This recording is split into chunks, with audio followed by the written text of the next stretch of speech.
What's going on, guys? Welcome to another episode of Spartan Ownership.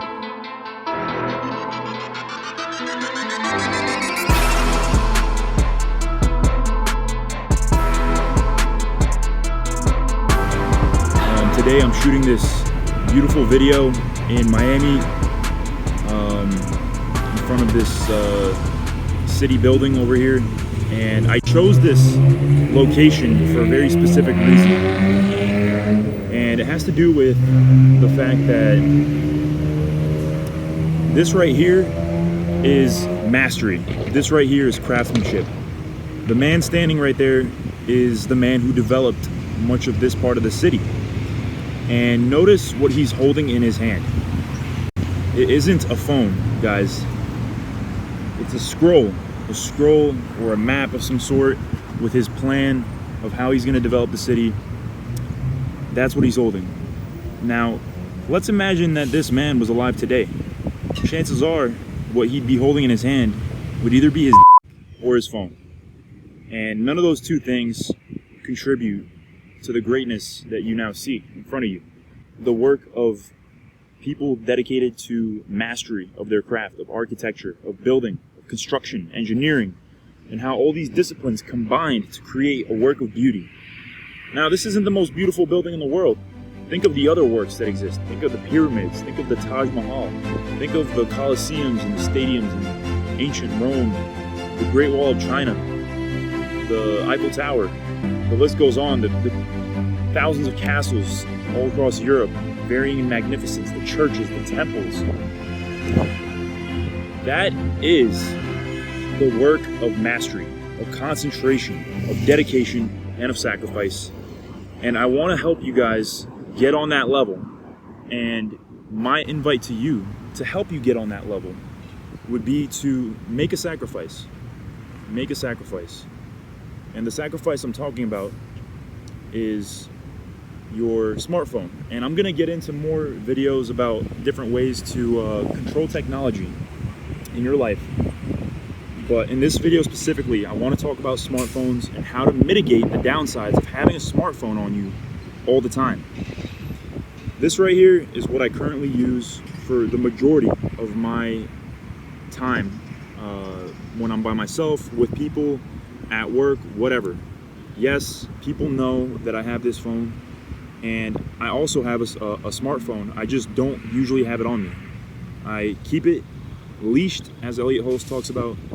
I keep it leashed on its charger at home 90% of the time, unless I really need it for something, which I usually don't, because if you start implementing this practice, you'll see that in the beginning, you'll find a lot of excuses as to why you may need it, your smartphone, but you'll quickly understand that they're just excuses, and that the benefits of not having your smartphone far outweigh the benefits of having your smartphone on you.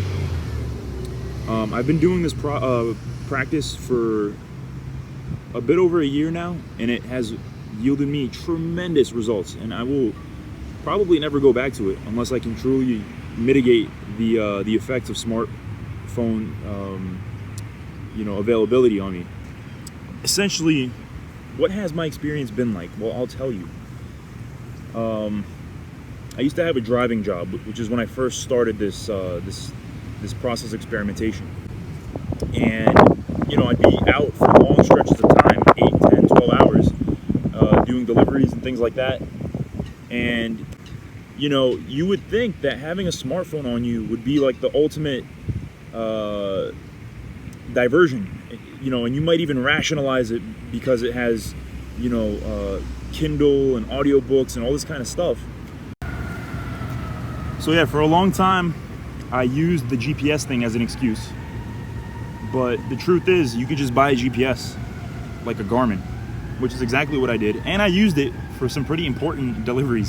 So you buy a Garmin GPS for like $100, and if you want to go fancy because you have some really, really important stuff, then you could just go a little bit more expensive, get like a really high quality GPS, and essentially just make sure it's updated, and you'll be 95 to 99% accurate. And worst case scenario, you could just ask somebody next to you for,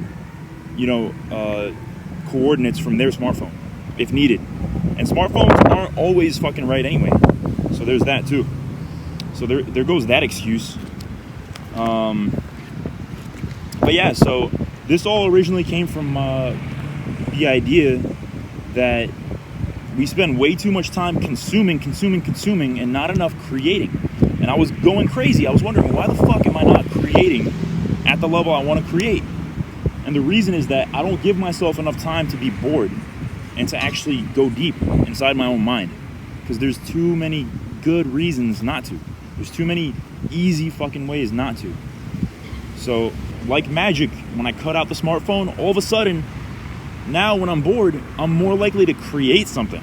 I'm more likely to think of a plan of some sort, or of an idea, and develop it and think about it and refine it and write it down. And I started carrying my journal with me at all times, as well as a notebook and paper. And I'm constantly jotting ideas and refining them and drawing diagrams. And I feel like I'm a fucking scientist these days. Like my lab is with me wherever I go, and I'm constantly playing with these chemicals, these ideas. It's fucking amazing. I feel like a whole new world opened up. Now I'm not caught up in this fucking device, being constantly hypnotized by all this stupid shit that's literally scientifically engineered, especially social media, to keep your attention on it as much as possible. They don't give a fuck about your development. All they care about is their investors. So instead of going inside the tech world, go inside your own world. And I can assure you that if you've planted the right seeds in your mind over these past few years, which I'm sure you've had, you know, if you've been watching this kind of content, if you've been reading the right books and stuff like that, you have so many amazing seeds inside of your mind right now, but you're not letting them grow. You're not contemplating them.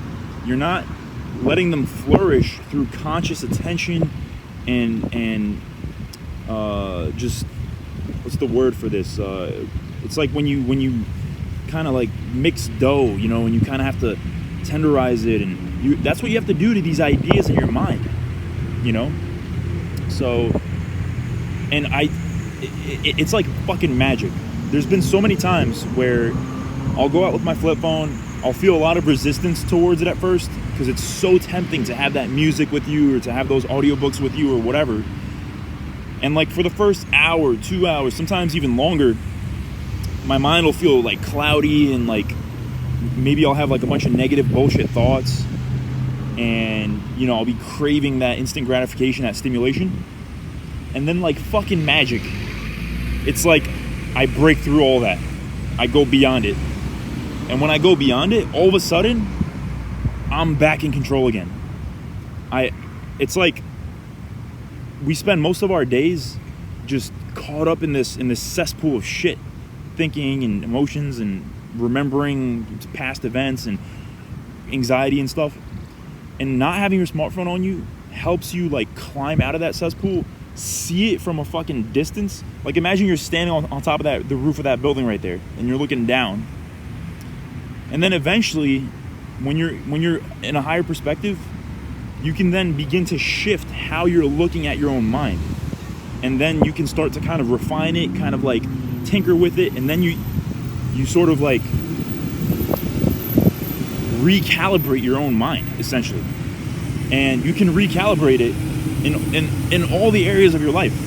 So you can start to see all the areas of your life in a more resourceful way, whether it's your approach to your health and fitness, your approach to your relationships in your life, your approach to your spouse, your approach to your children, your approach to your business ideas, your approach to your spiritual development, your approach to your own fucking internal pain. All these things, when you distance yourself and you let yourself go deep, you can start recalibrating and really working on your mind. And when you do that, now you start practicing aligning your actions with these new calibrations, which is itself an art and a skill, and it takes time to do. But it's, what other skill is more worthwhile? Tell me, what other skill is more worthwhile than recalibrating your mind, working on your mind, and then getting yourself to align action with the highest perspective that you can possibly fathom? I just can't think of a better objective. I was reading from Epictetus or Seneca. I know all of them agree that at the end of the day, the only worthwhile thing is virtue, self-mastery. You know, and I'm not saying that I'm there yet. Fuck no. You know, but it's the path I've been on now, and the progress I've seen in my own mind has given me so much fucking hope that self-mastery is possible, and that even now, you know, I'm at a level that I'm proud of. You know, even now I spend much more time in a resourceful way. I'm more disciplined. You know, I have more control over my mind. I can quickly bounce back from adversity, from negative thoughts, from all kinds of shit. And this thing right here, this little piece of shit phone, has been such a tremendous improvement. And keep in mind that the founders of much of your technology, the smartphone, all this shit, didn't let their own kids play with it for a fucking reason. Okay? Dan Kennedy, one of the greatest marketers of all time, when he got his first smartphone, he fucking threw it out. He hated it. You know, a lot of greats talk about this. And a lot of greats would not have been great if they had a fucking smartphone. Imagine Da Vinci had porn on his fucking phone. You think he would have created all the things that he did? What a sobering thought that is. I literally felt this internal quiver just thinking about that. It's a fucking horrible thought. And don't let that be you. Whoever the fuck you are listening. You have something inside of you that, who the fuck knows like where it could end up. Imagine you took all the energy inside of you and you truly refined it. It's like uranium. You know, it starts off as this rock that no one really understands, but then you refine it and you refine it through all this technology, through all this these methods and practices, and then you have this insanely explosive, fucking powerful force. You know, and when I say technology in that context, I mean the technology of scientific refinement. And the great masters have left us that type of technology as well. It's called stoicism. It's called religion. It's called utilizing your own fucking mind in all these different ways. Your concentration, your awareness, all these experiences, how they connect across your life, all that data that you've accumulated, and how they interconnect, and how they form new connections, and how you use that to experiment with this and that, and then how all that comes together to really create something great or master something that's already out there. But ultimately, that output, if you refine it, imagine where you could be. No one's saying you have to be the next fucking Da Vinci or the next whatever, but be the best fucking you.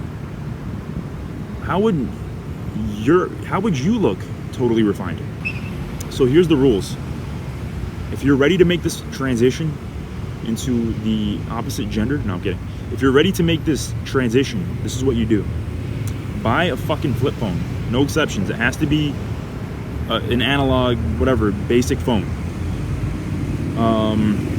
You can use ting.com. They have some pretty good plans for that. You can get like a flexible SIM card and just pay for what you use. Keep your smartphone, but keep it at home. Check it once a day when you get back home. That's it. I guarantee you that nobody fucking needs you that bad. And the people that really do need you badly, give them this number. Emergency contacts only. Try to limit it to as few people as possible so that you're not fucking sitting here texting all day on this thing. This is supposed to not bother you and leave you so that you can have more time to really dive deep into yourself and live from that place. This isn't just something you do for a day and then fucking, no. You live from that deeper place. Here's the other rule. Keep a journal on you now. This is the next level practice. Keep a journal on you, a notebook. I even have 2 fucking binders I carry on me now. That's right, I carry a lot of shit, but it's been so worth it. Because you know what? We spend so much fucking money and time on vices, as Seneca says, and the only leftover time from our vices is spent pursuing self-mastery? What kind of crazy flip is that? We need to invest much more time, energy, money, make the necessary sacrifices to master oneself. It's fucking that simple, man. You gotta carry your journal with you. You gotta carry your notebook. You gotta study how your own mind works. You got to write down your ideas. You got to write down your insights, your reflections, your observations on reality. So that's the other rule about this whole thing. And also get past the fucking social validation bullshit. You want to live your life a fucking sheep, where all the other sheep are laughing at you with their little smartphones as they waste their fucking precious energy on useless garbage all day long, constantly getting interrupted, never diving deep. You want to please those guys, or you want to live up here with the greats? It's up to you. And then ultimately, that's about it, I would say.